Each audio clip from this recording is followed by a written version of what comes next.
their dreams. Can't give up on them.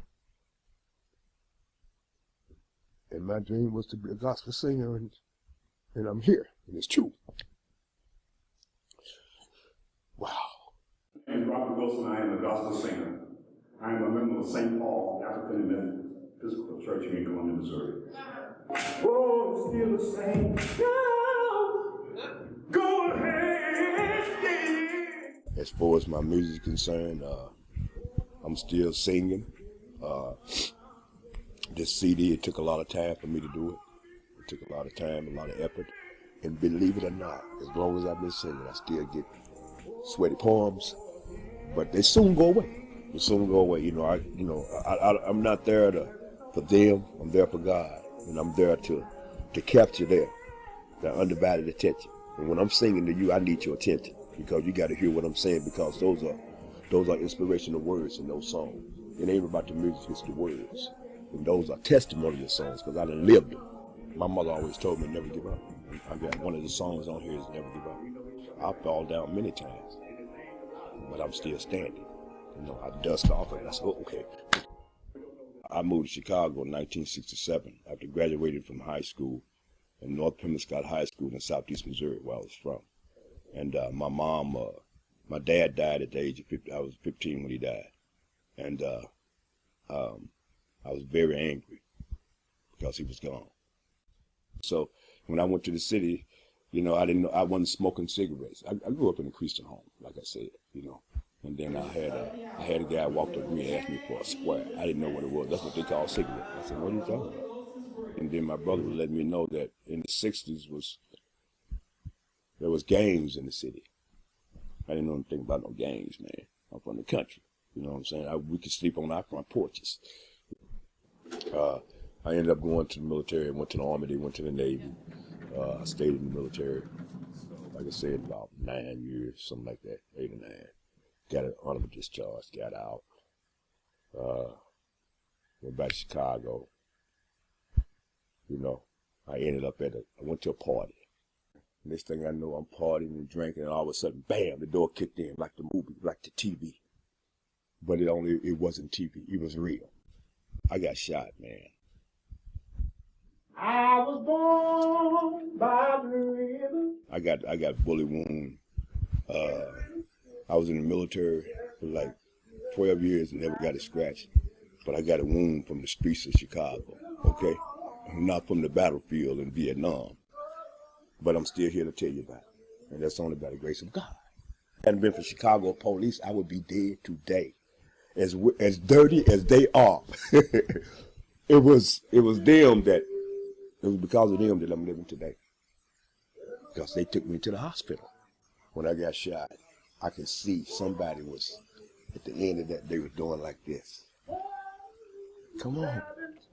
And so, but I'm really drunk because I had been drinking vodka straight, Ooh.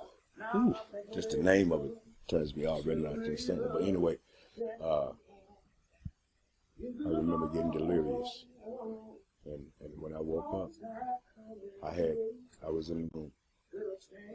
Tubes running everywhere. So what the hell is going on? Where am I at? I'm in the hospital. We almost lost you. I learned a lot. I learned a lot from in the streets.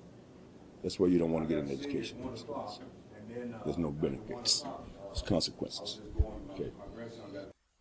As far as getting high and stuff like that, yeah, I used to do that a lot.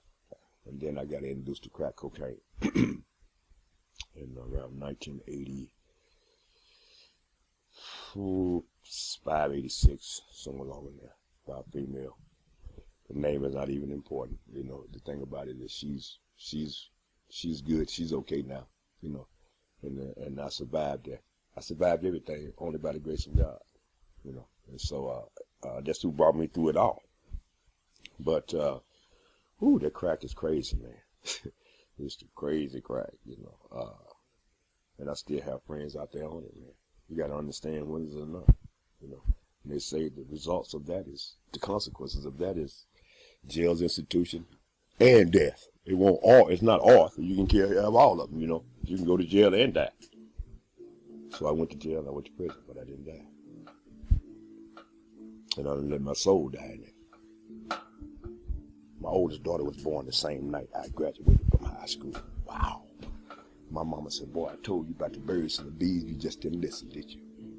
One ear out the next. I said, wow. I said, yeah, she was born, her name is Phyllis, and she'll be 50 years old this year. I have 2 other kids, all girls. All girls. I love my girls. They are Phyllis, Janice, and Tanisha.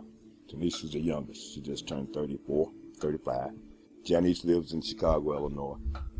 And we out of touch. And that's what I need to do. That's my next move. Find out where she is, whether she accepts me or not. It's my job to do that as a parent. And then my wife that was a blessing. God. My daughter, she introduced us. Wow. She put us together. I was a bachelor, trying to get it together. You know, sometimes you gotta love yourself before you can love somebody else.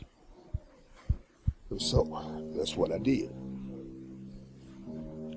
We've been married 6 years. Wow. This is my 3rd marriage. And, 3 times a choice. 3rd time we gotta work out. And, I'm gonna make it work. 2006. That's when my wife had to say, hey, man, why don't you go back to Mizzou? You know, you said you used to work with me. I said, yeah. So anyway, I ended up going back. Man, that was something else. I didn't think they were gonna hire me back.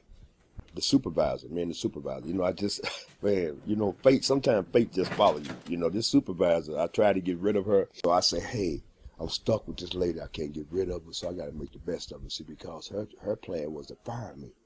My plan was to retire. I said, oh, no, that's 2 different type plans. You know what I'm saying? If you fire me, I don't get no more money. If I retire, I get money every month the rest of my life. And so I changed my attitude toward her. And let me tell you something, it was hard for me to do, to bite down to her, because she was like a drill instructor in the military.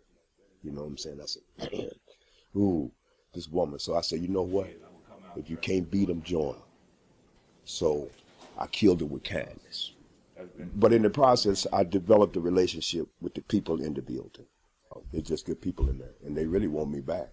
You know, I said, hey, you know, but the shift is from 4 o'clock in the morning to 12 o'clock. That's early. I did that for 7 years, almost 8 years. I said, I can't do this no more. You know, now, hey, I sleep to 8 o'clock, 7:30, 8 o'clock in the morning, you know. And I got a part-time job. I work for the Columbia Public Schools. You got to take pride in what you do. The person that's there now, which is a young lady, she ain't got no pride in it. She's just there to get paid, man. There to get a check. You know what I'm saying? Wherever you go, you got to make the best of it. You know, my path, man. You know, I left a rocky road behind me a little bit. You know what I'm saying? Some broken hearts. You know, kid or two, hurting people. You know, I had to make amends. I had made it all. But the main thing, I made peace with me and God.